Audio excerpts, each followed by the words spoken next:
Hello guys, this is KC Patel and welcome to Teachers Factory। Teachers factory के YouTube channel में आप सभी का स्वागत है। अगर आप लोग चैनल पर नए हैं और शिक्षक भर्ती की तैयारी करते हैं तो शिक्षक भर्ती से रिलेटेड महत्वपूर्ण अपडेट और इन्फॉर्मेशन के लिए चैनल को सब्सक्राइब कर लें एंड बेल आइकन को प्रेस कर दें ताकि शिक्षक भर्ती से रिलेटेड आने वाले अपडेट और इन्फॉर्मेशन आप लोगों को नोटिफिकेशन के माध्यम से मिल सके। आप लोगों को पता है कि कुछ दिन पहले प्रिंसिपल और पीजीटी की जो वैकेंसी है वो आ चुकी थी आपकी एकलव्य मॉडल रेसिडेंशियल स्कूल में। EMRS की जो पीजीटी की वैकेंसी थी वो ऑलरेडी आ चुकी थी। अब आपकी वैकेंसी आ चुकी है टीजीटी की। अभी पीआरटी की वैकेंसी नहीं आई है लेकिन टीजीटी की वैकेंसी आपकी आ चुकी है। ठीक है, जो कि आपका ये जो स्कूल है मिनिस्ट्री ऑफ ट्राइबल अफेयर के अंडर में आते हैं।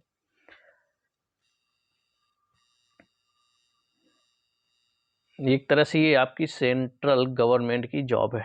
ठीक है, तो टीजीटी की वैकेंसी कितनी आई है टोटल उस पर बात करेंगे। सिलेबस क्या रहेगा, सेंटर कहाँ पर होंगे, ये सारी डिटेल हम देख लेते हैं। और आपकी जो एलिजिबिलिटी क्राइटेरिया होगा, कौन कौन अप्लाई कर सकता है, ये सारी चीज़ें डिटेल में करने वाले हैं। तो सेंट्रल की जॉब है तो जो लोग एलिजिबल हों ज़रूर फॉर्म को फिल कर दें, है ना। तो कब से आपके फॉर्म स्टार्ट होंगे ये सारी चीज़ें हम डिस्कस करने वाले हैं।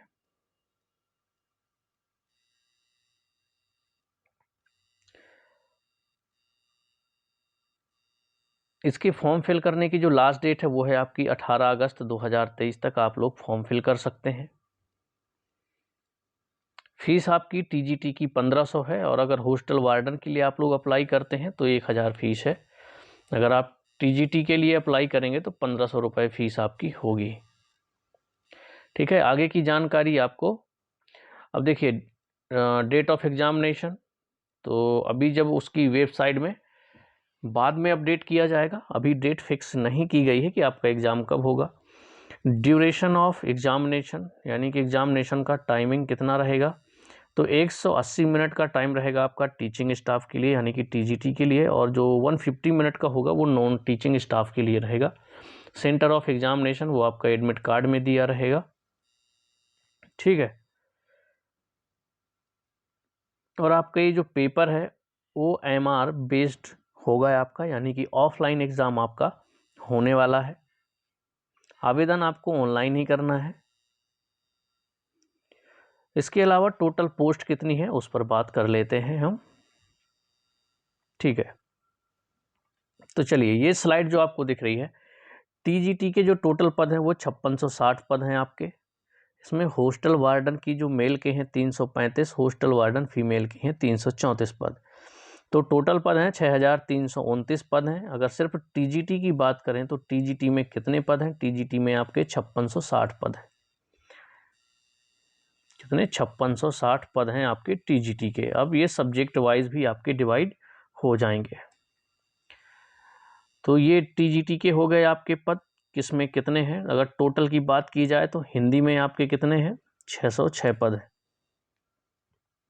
ठीक, फिर डिवाइड कर दिया गया तो यूआर के 248, ईडब्ल्यूएस के 60, ओबीसी के 163, एससी के 90 और एसटी के 45 पद हैं आपके। और टोटल आपके हिंदी के 606 पद हैं। इस तरह से इंग्लिश की बात करें तो 671 पद हैं, जिसमें से 273 जनरल कैटेगरी, 67 पद आपके ईडब्ल्यूएस, 181 पद ओबीसी के हैं, 100 एससी के हैं और 50 एसटी कैटेगरी के लिए पद दिए गए हैं। मैथ की बात करें तो टोटल पद हैं 686, 280 जनरल की सीटें हैं, ईडब्ल्यूएस की 68 हैं, 185 ओबीसी की हैं और 102 एससी, 51 पद आपके एसटी कैटेगरी के। सोशल स्टडीज़ की बात करें तो टोटल पद हैं 670 पद, जिसमें से जनरल के 273 पद हैं, 67 पद हैं ईडब्ल्यूएस के, ओबीसी के 180, एससी को 100 मिल गए हैं और एसटी के 50 पद हैं। इसी तरह से बात करें अगर हम साइंस की तो साइंस में कितने पद हैं, टोटल 678 पद साइंस में दिए गए हैं, जिसमें से 277 पद आपके जनरल के हैं, 67 आपके ईडब्ल्यूएस, 183 ओबीसी के हो गए, एससी के 101 हैं, एसटी के 50 पद दिए गए हैं। ठीक है, तो इस हिसाब से टोटल आपके जो पद हुए Hindi, English, math, social studies और साइंस के, तो ये आपके पद हो गए टोटल 3311 पद।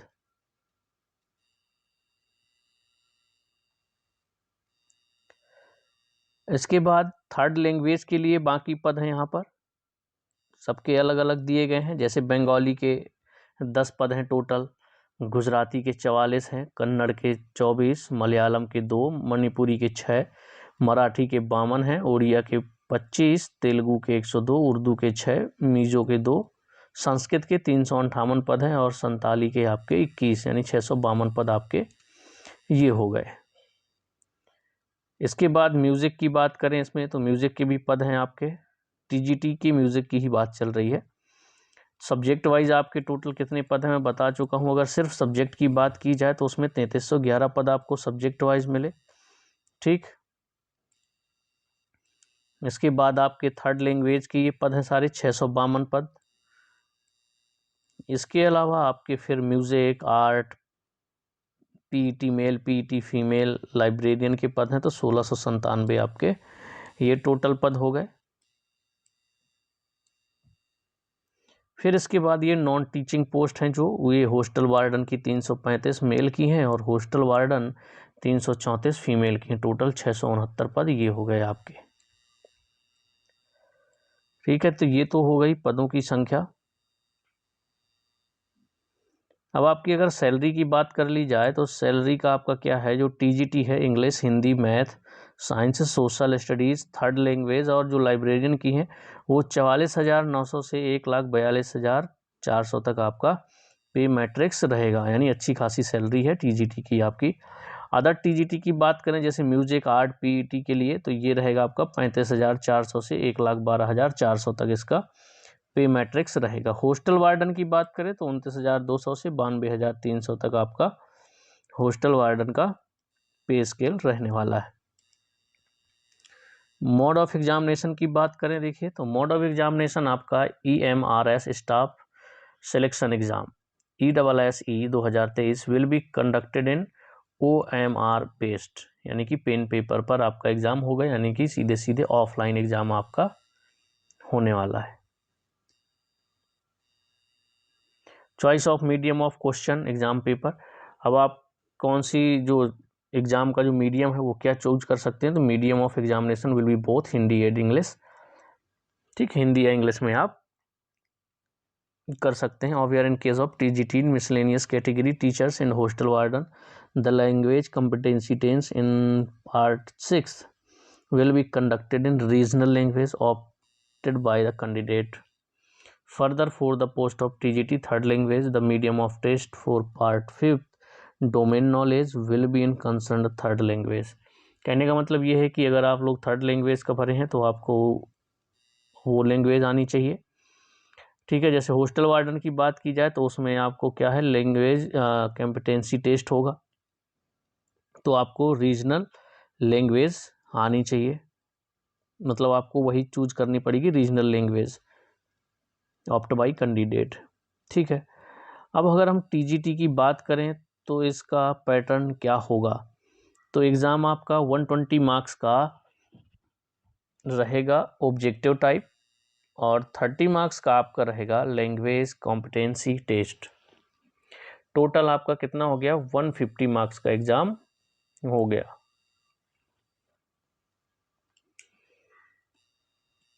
आगे बात करते हैं इसका सिलेबस टीजीटी का, देख लेते हैं। ठीक है, जनरल अवेयरनेस आपकी 10 क्वेश्चन रहेंगे 10 नंबर के, रीजनिंग एबिलिटी 10 नंबर के 10 क्वेश्चन रहेंगे, नॉलेज ऑफ आईसीटी मतलब information and communication technology computer से रिलेटेड क्वेश्चन होंगे आपके 10 नंबर के, टीचिंग एप्टीट्यूड भी आपका 10 नंबर का रहेगा। अब जो 5th पार्ट है आपका डोमेन नॉलेज, यानी कि subject specific syllabus, difficulty level आपकी ग्रेजुएशन लेवल की रहेगी, जिस भी सब्जेक्ट से अप्लाई करते हैं वो सब्जेक्ट। दूसरा इसी में आपका experiential activity based pedology and case study based questions. ठीक है। NEP 2020 से क्वेश्चन पूछे जाएंगे। Khelo India, fit India and other similar programs of government India से रिलेटेड भी आपके क्वेश्चन पूछे जाएंगे। किसके लिए? ओनली जो PET के लिए अप्लाई करेगा।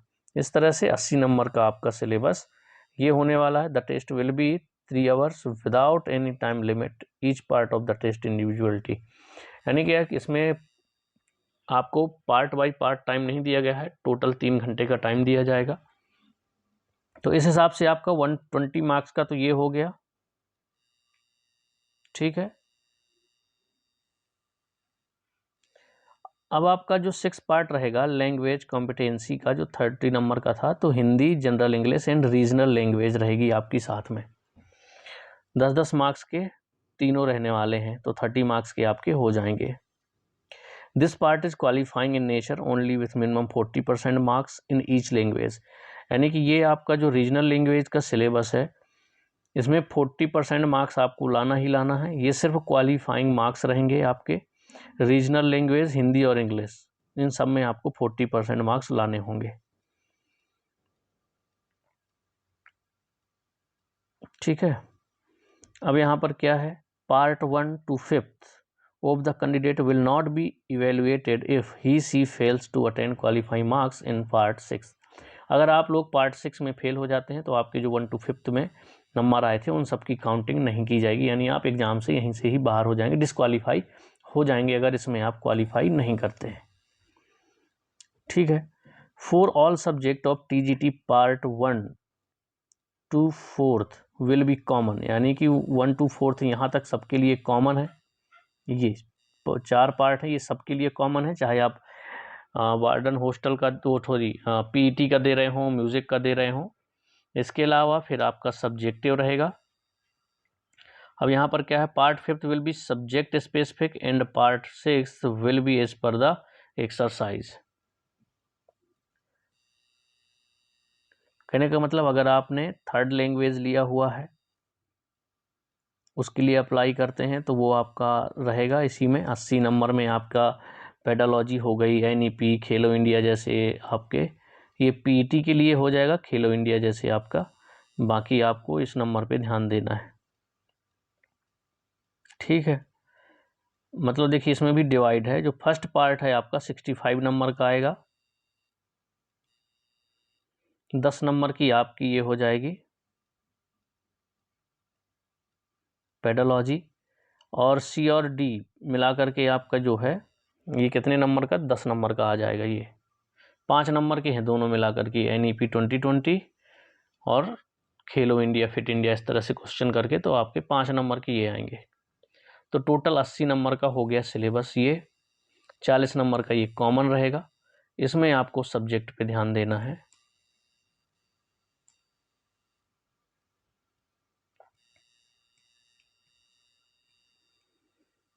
अब ये हॉस्टल वार्डन का सिलेबस है, जो लोग अप्लाई करेंगे हॉस्टल वार्डन के लिए तो ये सिलेबस देख लीजिए, स्क्रीनशॉट ले लीजिएगा आप लोग। ठीक है। या फिर मैं PDF इसकी डाल दूंगा टेलीग्राम चैनल में। टेलीग्राम चैनल की जो लिंक है वो आपको डिस्क्रिप्शन में मिल जाएगी, तो वहाँ से देख लीजिएगा।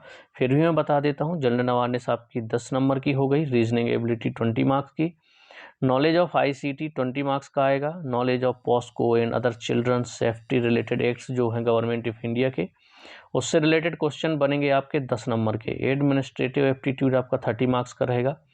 इसके बाद language competency, general Hindi, general English and regional language, तो 10 मार्क्स की ईच सब्जेक्ट आएगा, 30 मार्क्स के आपके टोटल ये हो जाने वाले हैं। और इसमें माइनस मार्किंग रहेगी आपका, इसमें दिया हुआ है। ठीक है। मार्किंग स्कीम जो है वो क्या है, 1 mark shall be awarded to every correct answer and 0.25 shall be deducted for every incorrect answer, यानी 1/4 की आपकी नेगेटिव मार्किंग है। अगर आपके 4 क्वेश्चन गलत हो जाते हैं तो 1 नंबर आपका माइनस कर लिया जाएगा।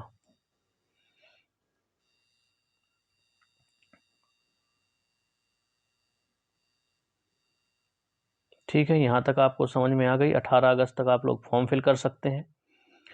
और ऑफिशियल साइट आपकी ये है, the detail of syllabus for each post are given to the website. अगर अलग अलग पोस्ट का अपना सिलेबस देखना है तो आप लोग emrs.tribal.gov.in पर जाकर के सब्जेक्ट वाइज भी सिलेबस आप डाउनलोड कर सकते हैं, वहाँ से देख सकते हैं। ठीक है, तो अपने अपने सब्जेक्ट का भी देख लीजिए कि सब, मान लीजिए जैसे में दिया हुआ है कि सब्जेक्ट 80 मार्क्स का आएगा, उसमें से 65 मार्क्स का मेन सब्जेक्ट। अब वो मेन सब्जेक्ट के टॉपिक क्या होने वाले हैं आपके, वो आपको ऑफिशियल साइट पे मिल जाएगा सब्जेक्ट वाइज। तो इस साइट पे चले जाइए और वहाँ से देख सकते हैं सब्जेक्ट वाइज सिलेबस, या फिर मैं टेलीग्राम चैनल में आपको ज़रूर सेंड कर दूंगा, तो वहाँ से भी आप डाउनलोड करके देख सकते हैं। टेलीग्राम चैनल की लिंक आपको नीचे डिस्क्रिप्शन में मिल जाएगी। 2 घंटे पहले आप लोगों को एग्जामिनेशन सेंटर में पहुंच जाना है। अब सेंटर देखिए, हर स्टेट में अलग अलग सेंटर है। अब यहाँ पे जैसे टीजीटी के लिए है, तो टीजीटी के लिए जितने भी आपकी एसेंशियल क्वालिफिकेशन है उसके बारे में हम बात करने वाले हैं। इसमें कौन कौन अप्लाई कर सकता है, कौन अप्लाई नहीं कर सकता। एज लिमिट आपकी 35 ईयर्स होना चाहिए। Age relaxation SC ST OBC को मिलेगा, जो भी आपका मिलता है। 3 साल OBC को और 5 साल आपका SC ST को। और अगर EMRS के एम्प्लॉय हैं तो आप 55 साल तक हैं तो भी आप अप्लाई कर सकते हैं। अब बात करें टीजीटी इंग्लिश, हिंदी और थर्ड लैंग्वेज की, मैथ की, साइंस, सोशल साइंस की, तो होना क्या चाहिए आपका 4 ईयर इंटीग्रेटेड डिग्री होनी चाहिए, या तो NCT से ग्रेजुएशन जैसे BSc BEd होता है, या फिर आपका बैचलर डिग्री होना चाहिए, ऑनर्स डिग्री मेन सब्जेक्ट से। ठीक,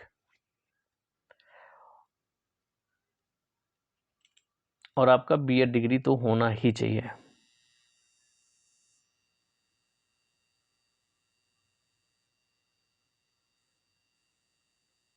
Bachelor degree from a recognized university, institute and concerned subject. The candidate should have studied to the requisite subject in all 3 years of degree course. ठीक है, या तो 3 साल आपका हो गया हो, या फिर मेन सब्जेक्ट आपका अगर 3 साल की डिग्री है तो कम से कम 2 साल आपका सब्जेक्ट होना चाहिए, तो भी आप अप्लाई कर सकते हैं। जिस भी सब्जेक्ट से आपको अप्लाई करना है, यहाँ पर देखिएगा बैचलर्स ऑनर्स डिग्री, ऑनर्स मांग रहा है, in the concern subject candidate should have studied requisite subject for at least 2 years in the 3 years degree course. अगर आपका डिग्री कोर्स 3 साल का है तो कम से कम आपने 2 साल उस सब्जेक्ट को पढ़ा हो, तभी आप उस सब्जेक्ट के लिए अप्लाई कर सकते हैं। अब जैसे हिंदी के लिए बात की जाए तो आपका हिंदी जो है 3 साल की अगर डिग्री है तो तीनों साल आपका होना चाहिए subject, all the 3 years of degree course subject होना चाहिए। English as a subject in all the 3 years of degree course. Math के लिए भी यही है, bachelor degree in mathematics along with physics in any one of the following subject, chemistry, electronic, computer science, statics. Bachelor degree अगर mathematics में है, साथ में फिजिक्स है, और फिजिक्स के साथ में कोई एक और सब्जेक्ट, या फिर आपका केमिस्ट्री, इलेक्ट्रॉनिक या कंप्यूटर साइंस, स्टैटिक्स है, तो भी आप मैथ से अप्लाई कर सकते हैं। ठीक है, तो बाकी डिटेल में और अगर पढ़ना है तो देख लीजिएगा, इसकी PDF शेयर कर दूंगा। और TGT साइंस की बात करें तो आपका botany, zoology and chemistry,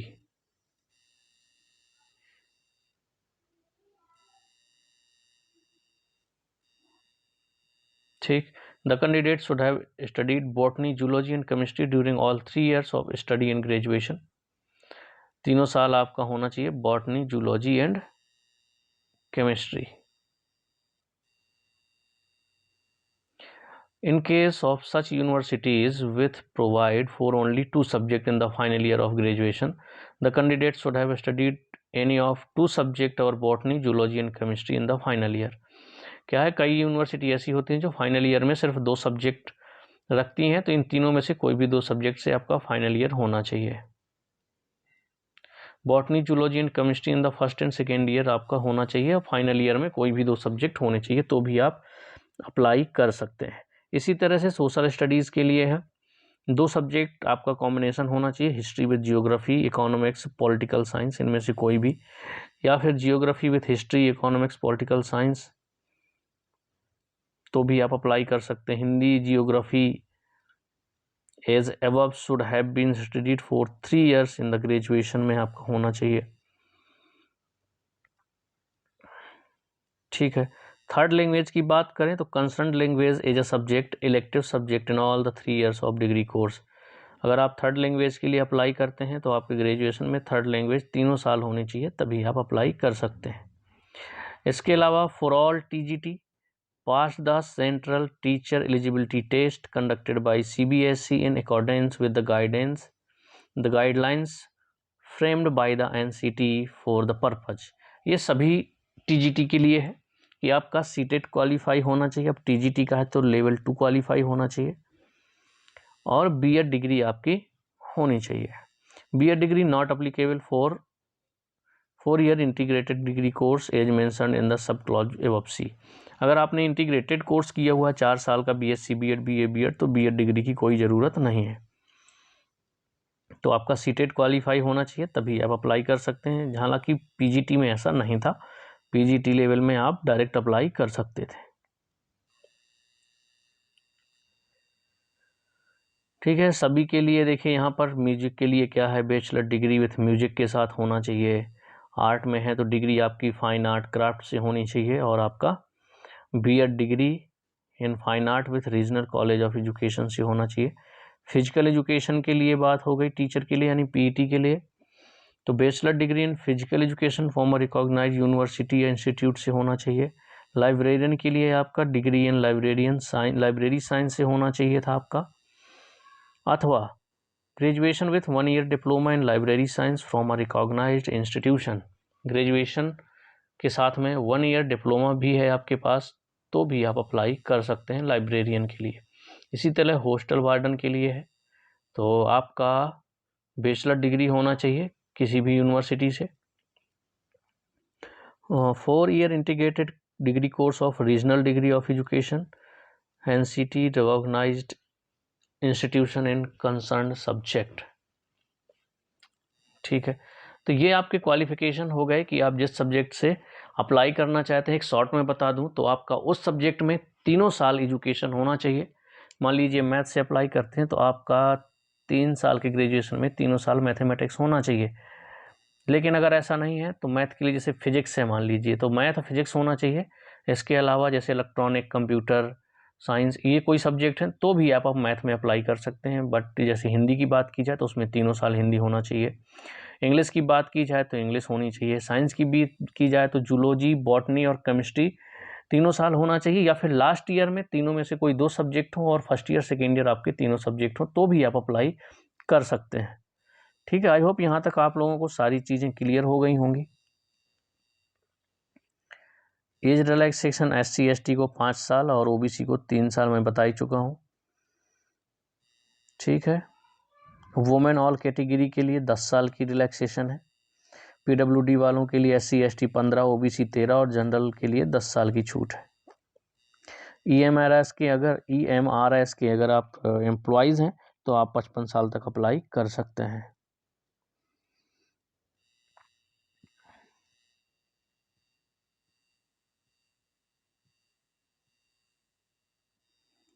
I think सारी चीज़ें क्लियर हो चुकी हैं। अब बात कर लेंगे हम सेंटर की कि कौन से स्टेट में कौन सा सेंटर पड़ रहा है। ठीक है, ताकि आप लोगों को ये टेंशन ख़त्म हो जाए कि हमें कहीं और दूर एग्ज़ाम देने तो नहीं जाना पड़ेगा।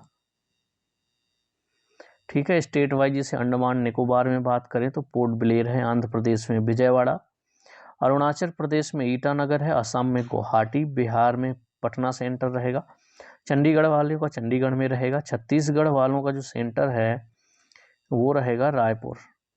ठीक है, अगर दादरा एंड नागर हवेली की बात करें तो दादरा सेंटर रहेगा, दमन एंड दीव में सिलवासा सेंटर रहेगा, दिल्ली की बात करें तो न्यू दिल्ली सेंटर रहेगा, गोवा का पणजी में सेंटर रहेगा, गुजरात का गांधीनगर में सेंटर रहेगा, हरियाणा वालों का चंडीगढ़ में रहेगा। हिमाचल प्रदेश की बात करें तो इनका सेंटर शिमला में रहेगा, जम्मू एंड कश्मीर की बात करें तो इनका सेंटर श्रीनगर, झारखंड की बात करें तो इनका सेंटर रांची में रहेगा, कर्नाटका वालों का बेंगलुरु में रहेगा, केरला वालों का सेंटर तिरुवनंतपुरम में रहेगा, लद्दाख वालों का लेह में रहेगा, लक्षद्वीप वालों का जो सेंटर है वो कावारत्ती में रहेगा, मध्य प्रदेश का सेंटर भोपाल में रहेगा, महाराष्ट्र का मुंबई में रहेगा, मणिपुर का इम्फाल में रहेगा, मेघालय का शिलोंग में रहेगा, अधिकतर सभी का उनकी राजधानी में ही एग्ज़ाम सेंटर है। ठीक है, नागालैंड का कोहिमा में, मिजोरम का ऐज्वाल में, ओडिशा का भुवनेश्वर में, पुडुचेरी का पुडुचेरी में, पंजाब का चंडीगढ़ में, राजस्थान का जयपुर में सेंटर रहेगा। सिक्किम वाले जो अप्लाई करेंगे उनका गैंगटॉक, तमिलनाडु वालों का चेन्नई में, तेलंगाना वालों का हैदराबाद, त्रिपुरा वालों का अगरतला, उत्तर प्रदेश का लखनऊ, उत्तराखंड का देहरादून और वेस्ट बंगाल वालों का कोलकाता में सेंटर रहने वाला है। ठीक है, तो ये सारी जानकारी हो गई। इसके अलावा भी कोई डाउट है तो आप लोग कमेंट्स में छोड़िएगा। लेकिन मैं इतना कह दूं आप लोगों को, जितने भी टीजीटी में अप्लाई करने वाले बच्चे हैं सभी लोग अप्लाई कर दें, क्योंकि ये सेंट्रल गवर्नमेंट की जॉब है। सिलेबस की या तो मैं अगले वीडियो में डिस्कस कर लूँगा सब्जेक्ट वाइज, नहीं तो आपको पीडीएफ टेलीग्राम चैनल में सब्जेक्ट वाइज सेंड कर दूंगा, तो आप लोग वहाँ से अपने अपने सब्जेक्ट का सिलेबस डाउनलोड कर लीजिएगा और पढ़ाई स्टार्ट कर दीजिएगा। अभी एग्ज़ाम डेट फिक्स नहीं है, 18 अगस्त तक आप लोग अप्लाई कर सकते हैं टीजीटी के लिए, जैसे कि अभी पीजीटी का भी आप लोग 31 जुलाई तक अप्लाई कर सकते हैं। इसके बाद आप लोग टीजीटी भी अप्लाई कर सकते हैं। तो लगातार अच्छी खासी वैकेंसी आ रही हैं हर डिपार्टमेंट में, सेंट्रल में आ रही हैं, स्टेट में आ रही हैं, जैसे बिहार में आ चुकी हैं आपकी, झारखंड में पीआरटी की आ चुकी हैं आपकी। ठीक है, हाँ, एमपी में वर्ग 2 की आपका जल्दी आने वाला है। टीजीटी का आपका चयन परीक्षा का नोटिफिकेशन जल्द जारी होने वाला है। पीजीटी का ऑलरेडी 2 अगस्त से पेपर हैं, तो लगातार आप बनाए रहिए तैयारी। कहीं ना कहीं अगर एक सब्जेक्ट में आप अच्छे से लगे रहेंगे टीजीटी या पीजीटी में, तो कहीं ना कहीं आपका सिलेक्शन जरूर हो जाएगा। बस आपको मेहनत करने की ज़रूरत है, कंटिन्यूअस आप पढ़ते रहिए। ज़्यादा पढ़ने से इम्पॉर्टेंट है कि आप कंटिन्यू पढ़िए, भले ही 2 घंटे पढ़िए लेकिन रेगुलर पढ़िए। एग्ज़ाम हो, नोटिफिकेशन आया हो ना आया हो, मैं अभी भी आपको बता रहा हूँ, अभी तो नोटिफिकेशन है। इसके बाद भी जो लोग बच्चे बीएड कर रहे हैं जिनका अभी नहीं हो पाया है, तो आप एक कंटिन्यू पढ़ने की हैबिट बना लीजिए। 1-1 घंटे सुबह शाम या शाम को ही 1 घंटे, लेकिन कंटिन्यू पढ़ना है जब तक आपका एग्ज़ाम और सिलेक्शन ना हो जाए। नोटिफिकेशन आए तो भी आपको पढ़ना है, ना भी हो तो भी आपको कंटिन्यूअस, आपको टीचिंग एग्ज़ाम के लिए एक पर फोकस करिए हमेशा कि टीचिंग एग्ज़ाम देना है तो सिर्फ टीचिंग एग्ज़ाम पे फोकस करिए। तो जिस दिन एग्ज़ाम आएगा, नोटिफिकेशन आएगा, आपका आराम से एग्ज़ाम निकल जाएगा।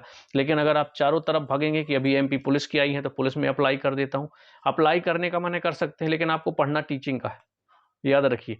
लेकिन अगर आप फॉर्म फिल कर देते हैं तो ऐसा नहीं है कि आपका मन नहीं करेगा कि 10 दिन पढ़ लें, 15 दिन पढ़ लें, जितना टाइम हो उतना इसका पढ़ लेते हैं, अभी उसका नोटिफिकेशन नहीं आया। तो आप लोगों की जो प्रिपरेशन है वो क्या हो जाता है, आधा आप इसका पढ़ लेते हैं, ना ही टीचिंग का अच्छे से पढ़ पाते हैं, ना ही एमपी पुलिस का, और सिलेक्शन आपका कहीं नहीं हो पाता। कुछ लोग एक्सेप्शनल होते हैं जो ज़्यादा टैलेंटेड होते हैं कि उसका भी अच्छे से पढ़ लेते हैं, इसका भी अच्छे से पढ़ लेते हैं, लेकिन वो ऐसे बच्चे 1-2% ही हैं। ठीक है, तो आप लोगों को ध्यान देना है कि फोकस एक पे करना है। अगर आप एमपी पुलिस में जाना चाहते हैं तो फोकस उसी पे करिए, आप टीचिंग लाइन में जाना चाहते हैं तो फोकस उसी पे करना है, बैंक में जाना चाह रहे हैं तो आप सिर्फ बैंक में फोकस करना है, एसएससी में जाना चाह रहे हैं तो एसएससी में ही फोकस करना है आपको। अगर आपके सिलेबस के अकॉर्डिंग कोई ऐसा एग्जाम है तो आप उसे फिल कर दीजिए।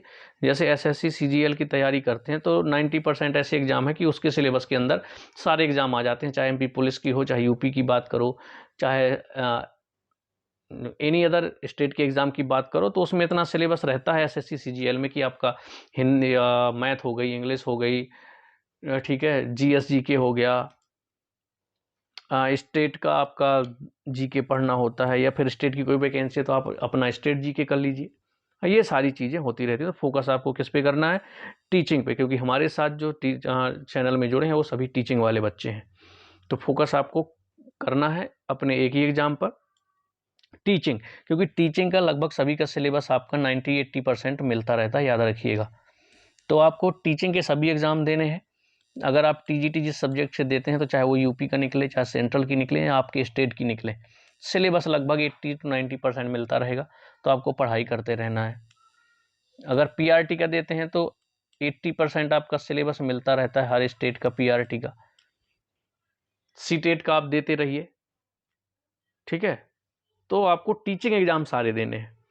कोई भी डाउट होगा, मिलते हैं नेक्स्ट वीडियो में, कमेंट्स में ज़रूर लिखिएगा कोई डाउट हो तो।